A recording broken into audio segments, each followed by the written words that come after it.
Hello guys, magandang araw sa lahat. So for today's video, tuturuan ko kayo kung paano gumawa ng website. So dahil uso yung affiliate marketing, Shopee affiliate marketing, tuturuan ko yung paano gumawa ng business website. So maraming paraan para gumawa ng website. Pwedeng sa Visual Studio Code or sa Notepad++. Pero para sa ngayon, simplihan lang natin, gagawin natin sa Notepad lang natin. So tara, start tayo. So para makagawa ng website, kailangan natin ng code. So tara.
Gagawa tayo ng body.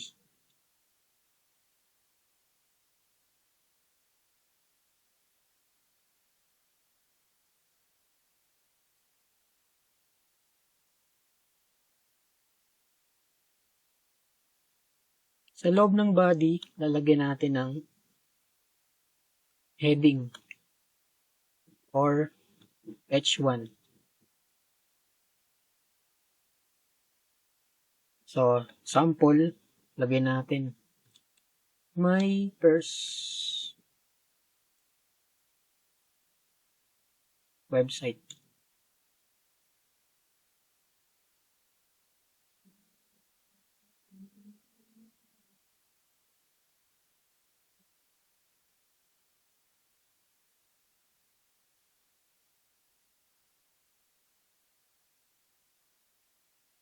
Save natin. So, dapat ang file name niya index.html. Tapos, save nyo sa desktop nyo. Or gawa kayo ng sarili nyong folder. Market, lagay natin market. Tapos doon natin i-save.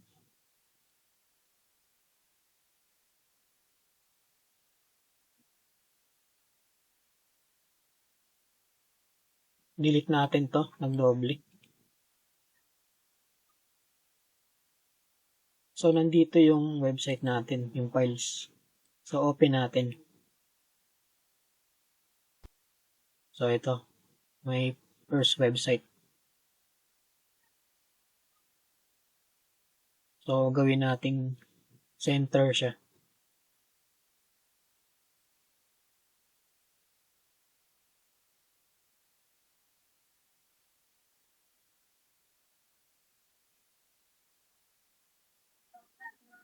Refresh lang natin. So, center. So, dahil business website to, baguhin natin yung title niya.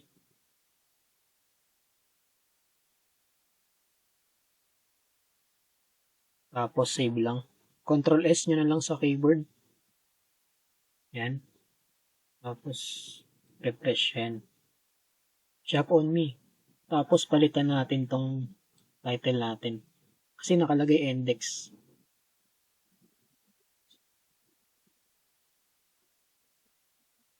So, dito.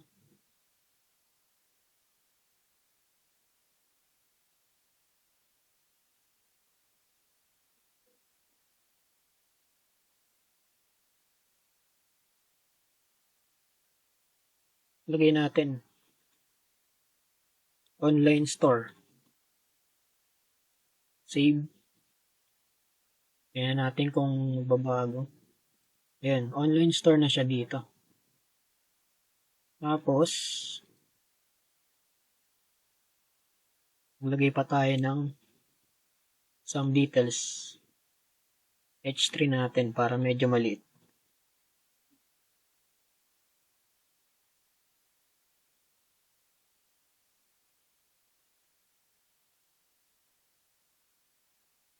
Online shop.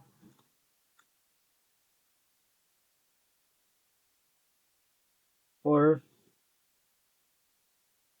everyone. Tapos, save natin. Tapos, center lang natin.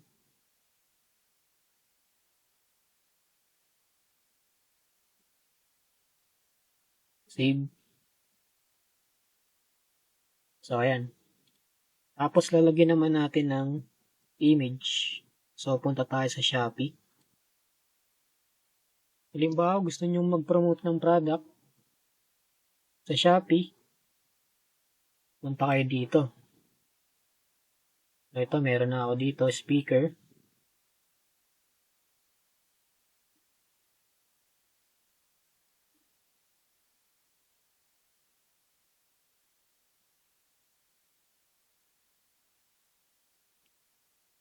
Save image.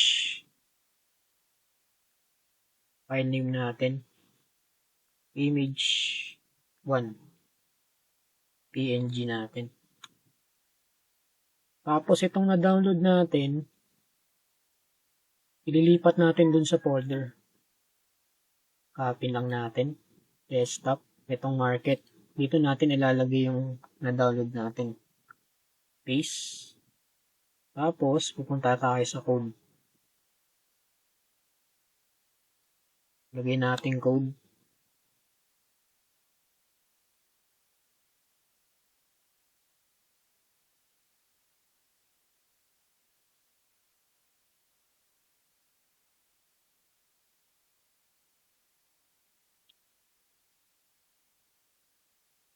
Yung file name ng image natin. Dito, lalagyan natin.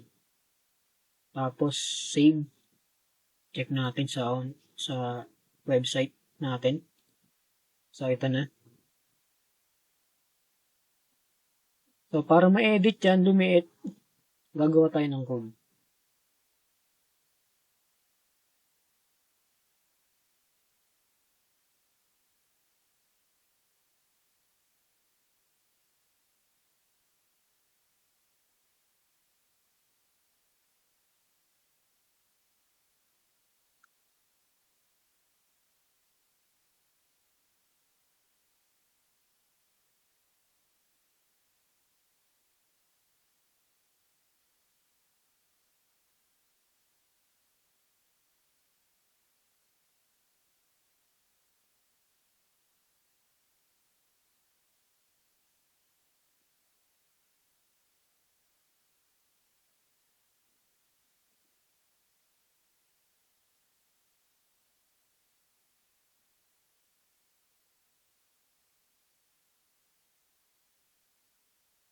So, lumit na siya dahil ginawa nating 300 pixel. Center natin siya.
So, yan guys, okay na. Ngayon, lalagyan natin ng details.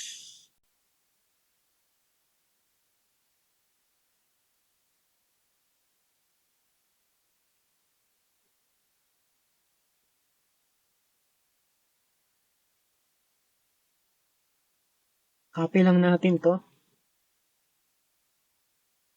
Tapos sa code, H1 ulit.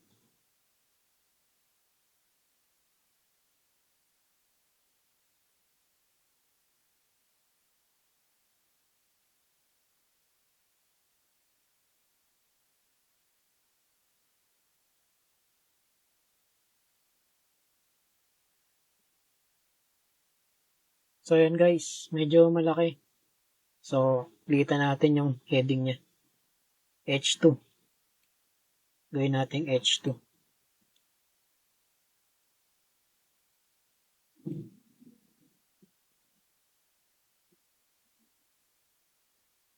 Yan. Tapos, center natin.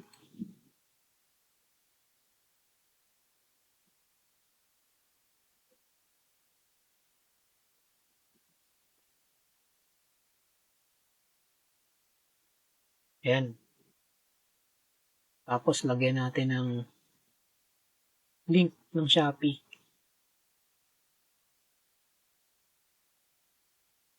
Dito muna tayo. H2 rin.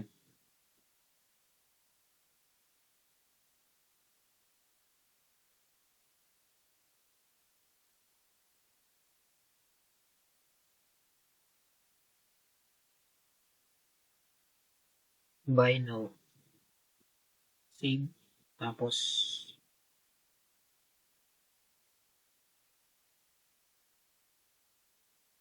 paste. Save. So, ayan. Buy now. Or, sabihin natin, click to buy. Click to buy. Or check it out.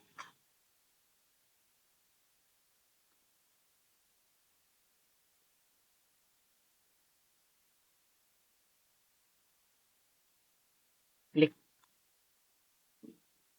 to buy na lang.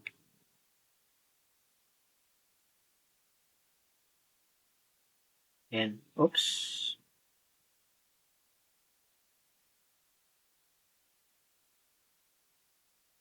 Ayan. Save. Refresh. Ayan. So, para magkalink yan,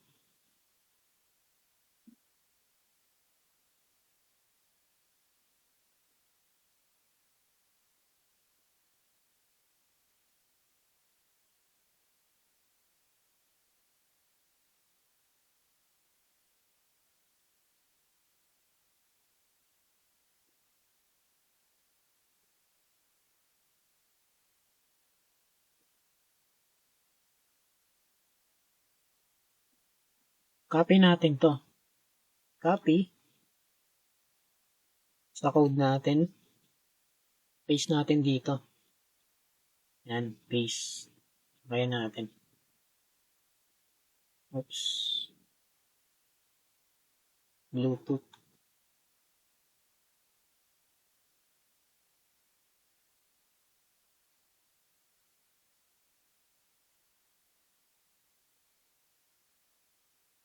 So, ito yung link ng Shopee natin. Tapos, save natin. Sa website natin. Refresh. So, ito na. Pag-click to, dadirect sa Shopee. So, click natin.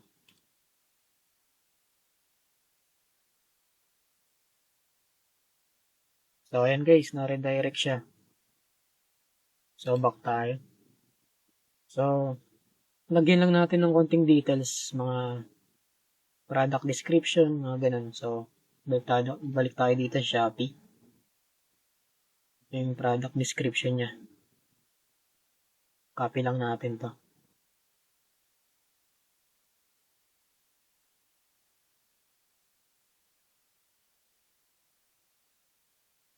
Tapos, dito. Gawin natin ay paragraph naman.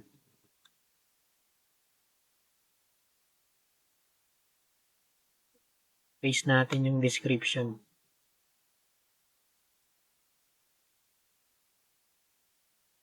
So, ito yung description niya, guys. Save lang natin. Check natin doon sa website natin. So, ito yun. Pero medyo hindi organized. Lagyan natin ng space. So, break lang, break. Lagyan natin ng break. Yan.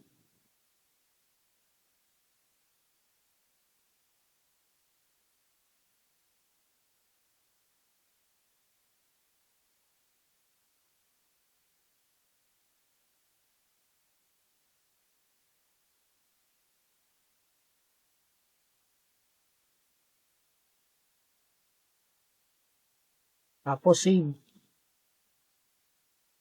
Check natin. So, ayan.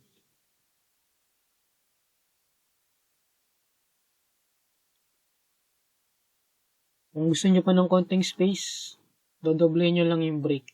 Tulad nito. Copy natin to. Paste. Ito double break nyo lang pag gusto nyo pa ng space.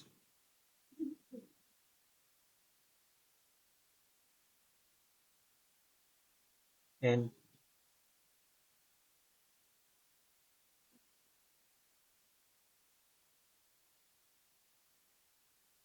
Save lang. Tapos, ayan. Ayan guys, meron na tayong website na simple lang. Business website. So, yan muna sa ngayon. Ingat palagi. And God bless sa inyong lahat.